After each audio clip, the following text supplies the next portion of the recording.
nuestra bandera.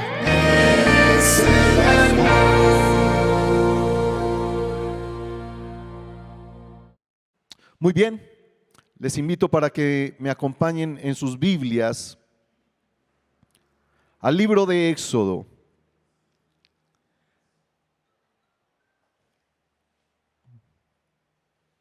Hemos venido compartiendo algunas reflexiones, aprendiendo algunas lecciones que nos deja el libro de Éxodo. Hoy sería la tercera parte. En un momento en la introducción les voy a recordar lo que vimos en las primeras dos sesiones de esta reflexión del Éxodo. Pero acompáñenme en el libro de Éxodo al capítulo 15, por favor, versículo 26.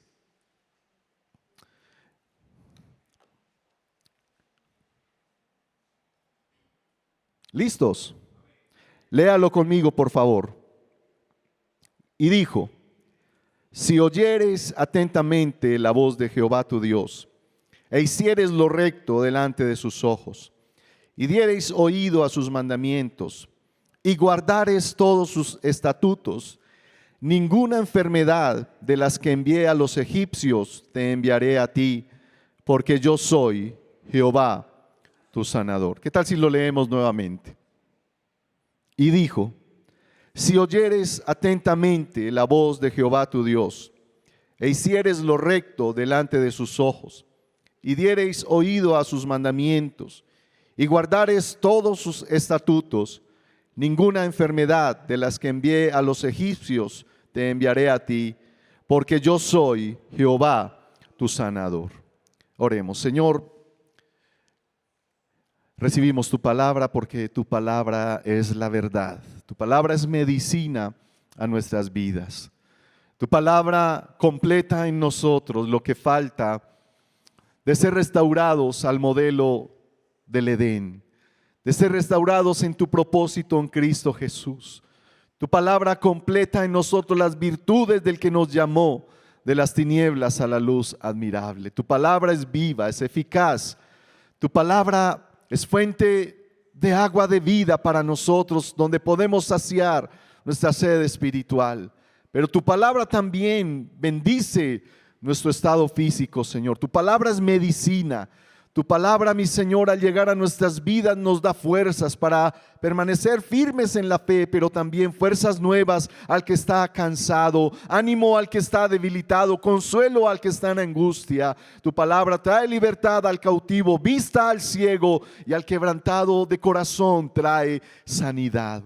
Por eso te pido, Señor bueno y Dios eterno, envía tu palabra y sánanos esta mañana. Edifícanos y afírmanos en la verdad. Te lo pedimos en el nombre de Jesús, nuestro Salvador. Amén. Amén. Esté cómodo, mi hermano. Bueno, no esté tan cómodo que se vaya a dormir. Esté atento esta mañana a la palabra del Señor. En las primeras dos reflexiones que hicimos acerca del libro de Éxodo, ¿sabe usted bien que Israel fue liberado de la esclavitud? ¿Sabe usted bien que era el comienzo de una nueva vida para toda esa generación que salió de Egipto, de 430 años de esclavitud? La primera lección que aprendimos y meditábamos acerca de lo que Dios hizo con Moisés y su pueblo, y aún en medio de Egipto manifestando su poder, era que Dios se estaba presentando a la historia de la humanidad. Porque tanto Israel como Egipto no conocían a Dios. Los israelitas que habían llegado allí huyendo de la hambruna, los descendientes de Jacob, las 12 tribus de Israel, y a quien José acogió en Egipto para sostenerlos con alimento, ellos conocían a Dios. Jacob conoció a Dios personalmente. Hubo una noche cuando peleó con Dios, con el ángel de Dios, de una manera real. Y fue tan real que Jacob le decía a Dios en esa contienda que tenía: no te suelto, no te vayas hasta que no me bendigas. Y lo que hizo Dios fue darle promesa: a tu descendencia daré la tierra que tienes por delante. Pero también el haber enfrentado a Dios dejó una marca en Jacob, y era que el ángel tocó con la espada una de las caderas de Jacob y Jacob de ahí en adelante cojeaba. Y ya le dijo el Señor a Jacob: ya no será más tu nombre Jacob, sino Israel será tu nombre, porque serás padre de multitudes. Esa generación que entró a Egipto conociendo a Dios produjo una generación que de alguna manera había oído, tenían referencias acerca de Dios, pero no lo conocían, no conocían el poder con el que Dios se había manifestado a sus padres en la antigüedad. No conocían el Dios de la creación, no conocían el Dios que por causa de la maldad de los hombres había vuelto a destruir la tierra con las aguas del diluvio y había levantadose una nueva generación. No conocían a ese Dios poderoso. Por eso era necesario que Dios se manifestara en medio de ellos, pero también en medio de Egipto, porque el propósito de Dios y la primera lección que aprendimos del Éxodo es que Dios se dio a conocer como el único Dios vivo, eterno y todopoderoso. ¿Sabe usted bien que la generación que salió de la esclavitud de Egipto era una generación que había visto a los egipcios adorar a sus propios dioses? Egipto tenía alrededor de 12 dioses. Tenían un dios para el sol, tenían un dios para la oscuridad, tenían un dios para la vida, un dios para la fertilidad, un dios para el río, un dios para todas las cosas. Y a cada uno de esos dioses, Dios el Todopoderoso, Jehová, Dios de los ejércitos, los enfrentó en cada una de esas plagas, y ninguno de esos dioses de Egipto pudo hacerle frente al Dios eterno. Cada uno de ellos fue vencido por el Dios vivo que vive para siempre. No era que Dios quisiera destruir Egipto. Dios anhelaba el arrepentimiento de Faraón y su pueblo, y de hecho Dios hubiese podido tener misericordia, como un día clamó Nínive en su arrepentimiento por la predicación de Jonás, y Dios tuvo misericordia de Nínive siendo una nación perversa, llena de pecados. Pero Dios tuvo misericordia, la misma misericordia que Dios anhelaba tener sobre Egipto, pero la dureza del corazón de Faraón hizo que, aunque el poder de Dios arreciaba y le mostraba su grandeza, Faraón nunca buscó ni conoció a Dios. Pero Israel estaba conociendo al Dios poderoso, al Dios que había creado a la nación, que había dado promesa a sus padres. Incluso llega un punto en el que Faraón, cuando Moisés se presenta y Aarón, le dice el Faraón a Moisés: ¿y quién es Jehová? ¿Y quién es tu Dios para que yo deje ir a su pueblo a celebrarle fiesta? No conozco tal Dios. Los grandes hechos que vemos de Dios en el Éxodo son entonces su carta de presentación nuevamente en la historia de su pueblo y en la historia de la humanidad. Egipto era entonces el imperio más grande que existía en aquel entonces, próspero, pero un imperio lleno de altivez, de orgullo y de soberbia. Había una sola razón entonces en la intención de Dios de liberar a su pueblo de Egipto, y era que su pueblo le sirviera de todo corazón. 7 veces en el texto del Éxodo, 7 veces en cada una de las secuencias de los capítulos 5 al 10, usted va a leer: deja ir a mi pueblo para que me sirva, deja ir a mi pueblo para que me adore. ¿Cuál es el propósito entonces y la lección que aprendemos de esa libertad de Dios provista a su pueblo, de esa libertad de Dios provista a su vida y a mi vida? El propósito de Dios, al hacernos libres de pecado, al trasladarnos de las tinieblas a la luz, al hacernos nuevas criaturas en Cristo, el propósito de nuestro Señor es que le sirvamos y lo adoremos con todo nuestro corazón. Yo no encuentro un texto en la Biblia donde se resuma que nuestro propósito es solamente tener referencias acerca de Dios. De hecho, nuestra vida espiritual carece de sentido si solo somos admiradores de Dios, si no caminamos en pos de Él, si no nos apasionamos por Él, si no vivimos en una relación intensa día a día con Él. No tiene sentido No habrá fruto en tal práctica de vida.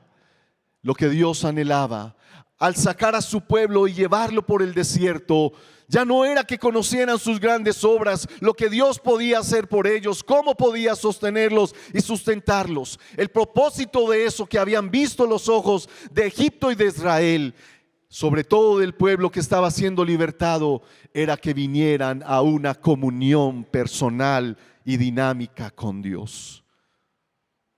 Un día a día, que Dios marque nuestro derrotero, que sus caminos sean la verdad que nosotros hemos escogido, andar sin ninguna excusa, andar sin ningún reparo, caminar en esas sendas sin tener desánimo, sin tener un doble corazón, sin tomarnos la libertad de volver a mirar atrás.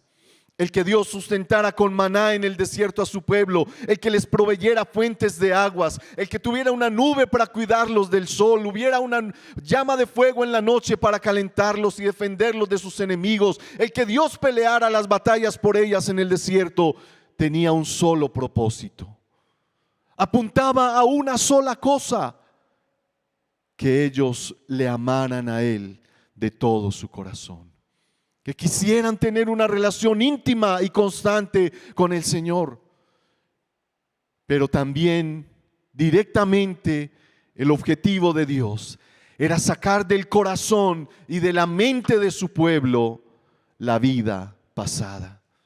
¿Cuánto daño nos hace a nosotros permanecer con residuos o con ligaduras o con rezagos de la vida pasada? Esto es un atentado directo contra la libertad en la que Cristo nos quiere hacer libres. Cuando nosotros mantenemos algún coqueteo, alguna puerta abierta, algún camino que nos conduce a la debilidad y al pecado. Constantemente los israelitas estaban diciéndole a Moisés: ¿por qué nos sacaste de Egipto? Para morir de hambre, para morir de sed. Allá había sepulcros, allá comíamos con abundancia. Aún ellos, viendo la poderosa mano de Dios obrando a su favor, seguían mirando a su pasado. Nada le hace más daño a una vida, llámese cristiana o no, pero nada le hace más daño a una vida que estar atada a su pasado. Lo que el Señor quiere al venir e intervenir en tu vida, al buscarte cuando estabas perdido como oveja fuera del redil, cuando estabas muerto en delitos y pecado, cuando Cristo viene para darte su nueva vida, es para que tu pasado quede totalmente anulado, para que ya no sigas teniendo esa tendencia de recurrir a la tristeza, al dolor de tu pasado, a la amargura de tu pasado, que opaca la bendición que Dios quiere traer en medio de la libertad que tenemos en Cristo Jesús. ¿Será que acaso acudes a veces en tu cabeza, en tus pensamientos, a tu pasado? A lamentarte de lo que podías haber sido y no fuiste, a lamentarte de lo que te hicieron y te dañaron, a seguir atado a la falta de perdón y de misericordia. Es imposible avanzar en la fe si ese pasado no sale de tu corazón y de tu cabeza. Por eso dice el texto bíblico: de modo que si alguno está en Cristo, las cosas viejas que, dígalo, las cosas viejas que, y todas son hechas nuevas. Eso era lo que Dios quería para su pueblo, al pasarlo por el desierto, que disfrutaran, que gozaran, que atendieran a la nueva vida, al nuevo planteo de Dios, a su nuevo derrotero de vida para ellos. Por eso era muy claro lo que estaba sucediendo al ser libertados y llevados por el desierto, porque Dios ahí estaba probando el corazón de su pueblo. Lo hablamos aquella vez en nuestra primera reflexión del Éxodo. Sí o sí, en algún momento de nuestra vida pasaremos por el desierto para Dios probar nuestro corazón. Si sí o sí estamos dispuestos a aceptar su voluntad, si sí o sí estamos dispuestos a cumplir los estatutos y decretos y sus mandamientos para nuestra vida, porque ellos son bendición para nuestra vida. Entonces 7 veces Dios dice: deja ir a mi pueblo para que me sirva, para que me adore. Cuando a usted le pregunten, ¿y usted por qué es cristiano? ¿Usted por qué lee la Biblia? ¿Usted por qué va a esa iglesia? Su respuesta debe ser: porque yo sirvo y adoro al único Dios vivo y verdadero. Porque yo camino con ese Dios, porque yo creo en ese Dios, porque yo le creo a ese Dios, porque estoy confiado en Él. ¿Cuántos hoy están confiados en Él? ¿Cuántos caminan hoy y sirven a ese Dios que les ha amado? Aunque le esté pasando por el desierto hoy, de la angustia, de la tristeza, de la enfermedad, aunque usted esté pasando por ahí, déjeme decirle, lo que el Señor está haciendo es probando su fidelidad, probando sus deseos y sus intenciones de su corazón para con Él. No hay otra cosa que esté sucediendo.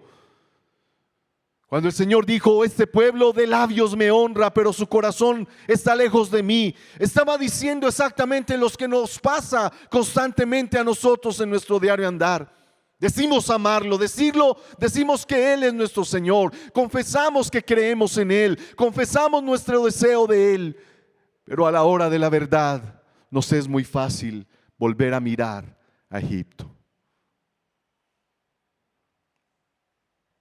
Llegó un momento en el desierto que el mismo Dios le dijo a Moisés: ¿hasta cuándo he de soportar a este pueblo y la dureza de su corazón?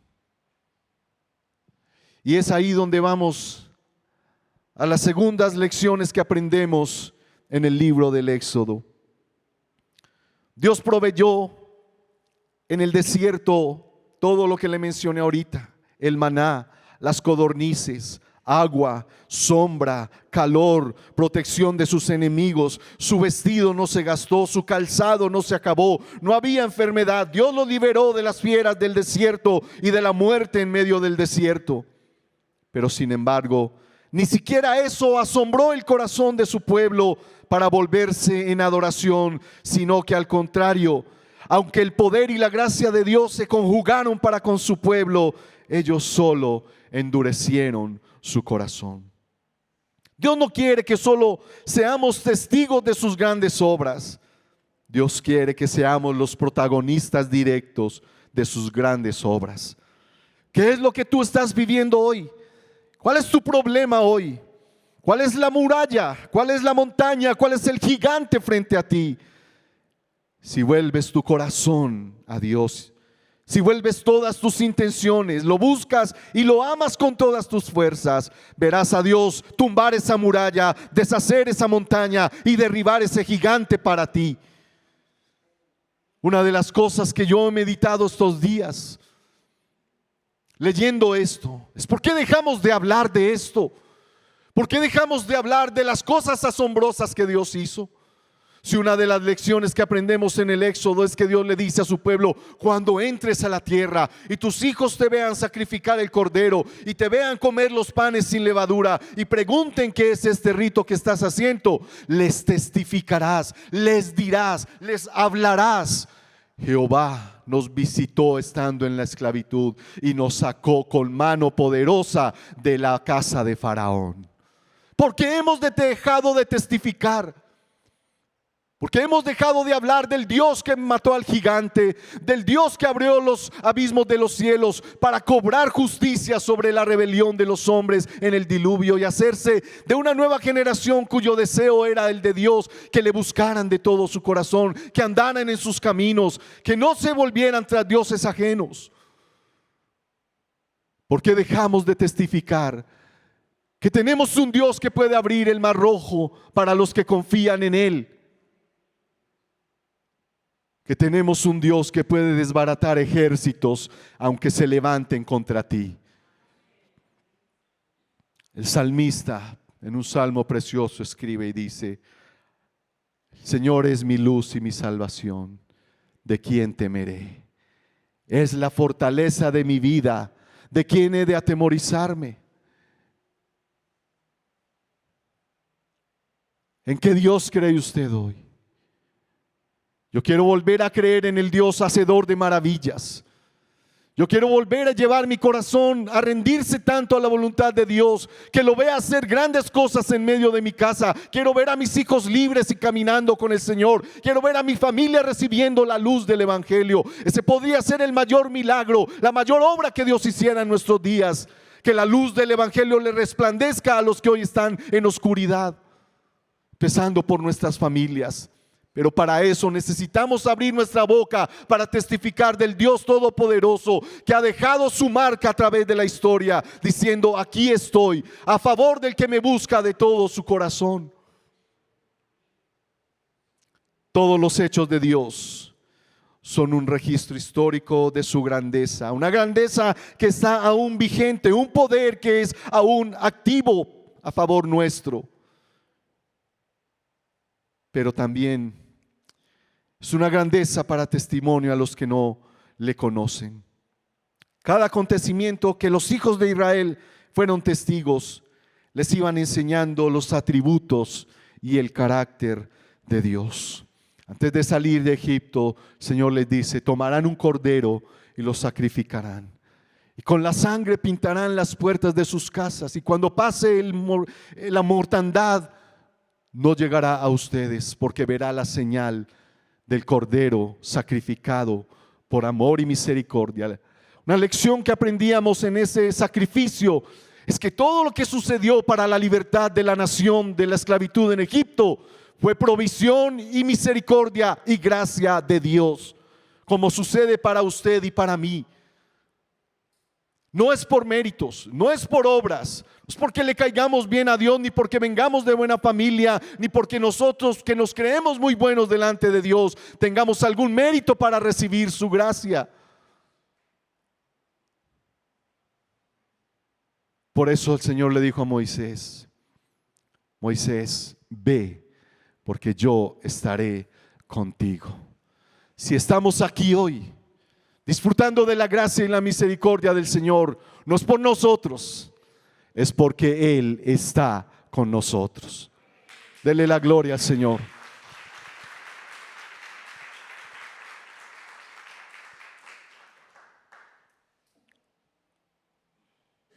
Nuestro Padre eterno quiere que le demos el lugar que debe tener.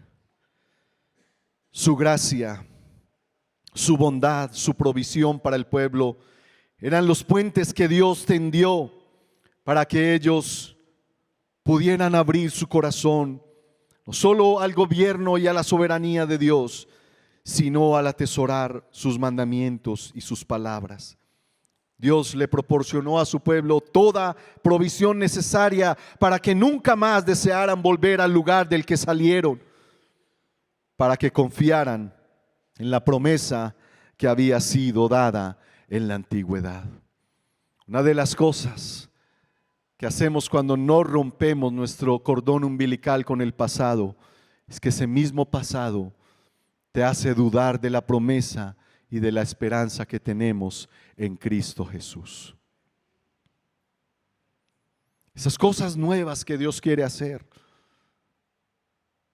es por medio de su palabra en nuestras vidas. Su palabra es viva y eficaz. Su palabra es como martillo que quebranta la piedra. Su palabra es como espada de doble filo que, dice el texto, penetra hasta lo más profundo, hasta los tuétanos, con el ánimo de transformarnos. Y esta es la tercera lección que aprendemos en el libro del Éxodo. El texto que acabamos de leer en el capítulo 15, versículo 26. Si oyeres atentamente la voz de Jehová tu Dios, e hicieres lo recto delante de sus ojos, y diereis oído a sus mandamientos, y guardareis todos sus estatutos, ninguna enfermedad de las que envié a los egipcios te enviaré a ti, porque yo soy tu sanador. Todo lo que hemos hablado, todo lo acontecido, todo lo asombroso de Dios hasta ese momento tenía un solo propósito: que sus hijos pudieran abrir su corazón para guardar sus mandamientos. Tener todo su corazón volcado y sus sentidos a oír su voz, a no oír voces extrañas. Recuerde que reflexionábamos que los israelitas crecieron viendo a Egipto adorar ídolos, viendo a Egipto sacrificar a dioses que no hablaban, que no se movían, que no se manifestaban. Y un día frente al monte Sinaí, cuando Moisés sube a recibir la palabra del Señor, el corazón de ellos seguía anhelando lo que vieron en Egipto. Haznos, le dicen a Aarón, un ídolo que podamos adorar, porque ya Moisés seguro murió en la montaña y tenemos que tener un Dios al cual adorar. Y cuando Moisés desciende del monte, Dios le dice: desciende porque tu pueblo se ha desenfrenado, tu pueblo se ha apartado de mí, tu pueblo me ha dado la espalda, han ignorado todo lo que he hecho, han menospreciado la libertad con que los he hecho libres. Ese es el resumen. Cuando en algún momento del caminar con Cristo volvemos atrás, le abrimos puertas nuevamente al pecado. Simplemente estamos menospreciando de una manera afrentera toda la provisión de misericordia, de gracia de Dios para nuestras vidas. Y Moisés desciende con las tablas y ve al pueblo adorando un ídolo que habían hecho de oro. Pues eso trajo juicio y muerte cuando ya habían sido advertidos. Todo tu caminar cristiano hasta el día de hoy tiene un solo propósito. Es que a medida que caminas, la palabra de Dios halle más cabida en tu vida, en tu mente, en tus acciones, en tu diario andar.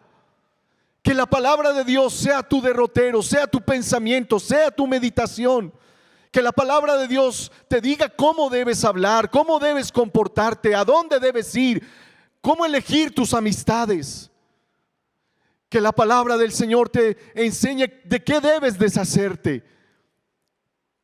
Ayer le decíamos a las parejas en un ejercicio que hacíamos de pareja, meditando en un texto que el apóstol Pablo escribe en la carta a los Filipenses, que todo el asunto de las actitudes que el pecado produce en nosotros, Dios perdona nuestro pecado, pero deshacernos de esas actitudes de pecado, darle la espalda, quitarnos ese vestido de pecado, está en nuestra responsabilidad.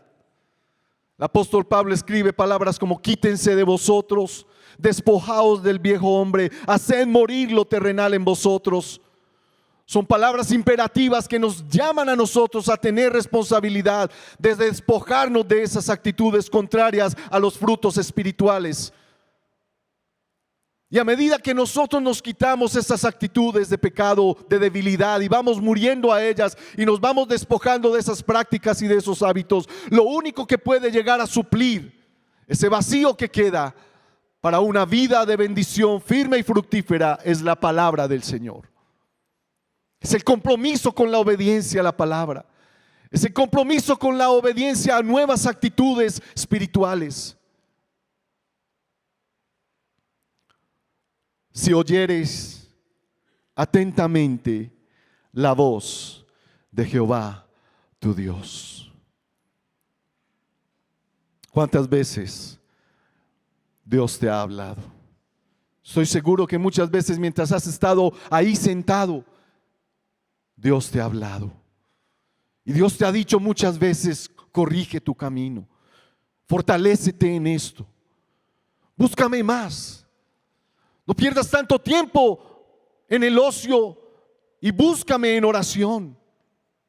¿Por qué no has empezado a ayunar? ¿Por qué no oras más? ¿Por qué no te congregas más constantemente? Sé que Dios ha hablado en muchas áreas a muchos de nosotros, pero no oímos atentamente la voz del Señor. No la oímos. Llega un momento, como le pasó al pueblo de Israel, que le dijeron a Moisés: habla tú con Dios. pero que no nos hable Él directamente a nosotros. Es un privilegio escuchar la voz de Dios. Es un privilegio enorme que Dios te hable. Recuerda que Él es tu Padre, que Él es tu pastor, que Él es tu hacedor. Él sabe lo que es bueno para ti, lo que es bendición para ti. Por eso Él te habla. ¿Cómo están tus oídos hoy? ¿Oyes atentamente la voz del Señor? Luego dice, si hicieres lo recto delante de los ojos, delante de sus ojos, sí o sí, no hay otro propósito en la palabra del Señor que enderezar nuestros caminos. Para aquel que rige su vida, para aquel que marca sus huellas con la palabra del Señor, haciendo la lámpara a sus pies y lumbrera a su camino, para no pecar contra Dios, escondiendo los dichos del Señor en su corazón, para que de la abundancia de su corazón hable la boca. Sus caminos serán rectos. Gozará del bien del Señor.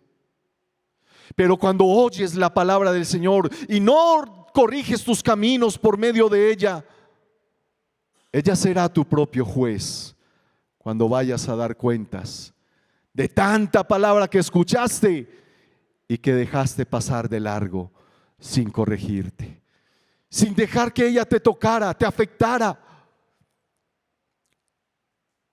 ¿Con qué reto te vas cada que es predicada la palabra del Señor? ¿Qué decisión tomas cada que escuchas un mensaje de la palabra del Señor? ¿Cómo vas a ser aplicativa y cómo vas a hacer práctica la palabra que escuchas en cada consejo que se da desde el púlpito, desde un mensaje que te es ministrado? ¿O simplemente te vas olvidando apenas dar la espalda al templo, que fue lo que se predicó? Pero el mensaje estuvo muy bonito y me gustó mucho. Pero si eso no nos lleva a ser confrontados, usted y yo venimos a ser confrontados cada domingo a la congregación, porque Dios quiere que nos corrijamos. Dios quiere que en nosotros comience a brillar la luz del Evangelio. Quiere que en nosotros realmente se haga efectivo el impacto de su palabra en nuestras vidas. Que andemos rectamente. Si dieres oído a sus mandamientos y guardares todos sus estatutos, ninguna enfermedad de la que envié a los egipcios te enviaré a ti. Guardar sus mandamientos y dar oído a sus estatutos. La insistencia nunca cambiaron. Dios nunca hizo una constituyente nueva para cambiar su constitución para el pueblo de Israel. Nunca cambió. En el desierto de Sinaí, en el capítulo 20 del Éxodo, Moisés sube al monte y Dios le da lo que conocemos nosotros como los 10 mandamientos. Ese decálogo precioso, ese sintetizado de lo que es la palabra para nosotros. Dios resumió en ese mandamiento todo lo que podemos vivir para con Él y para con el prójimo.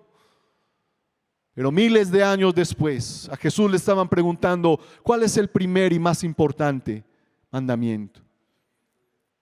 Y el Señor entonces dice, 2 cosas resumen esos 10 de allá del Sinaí.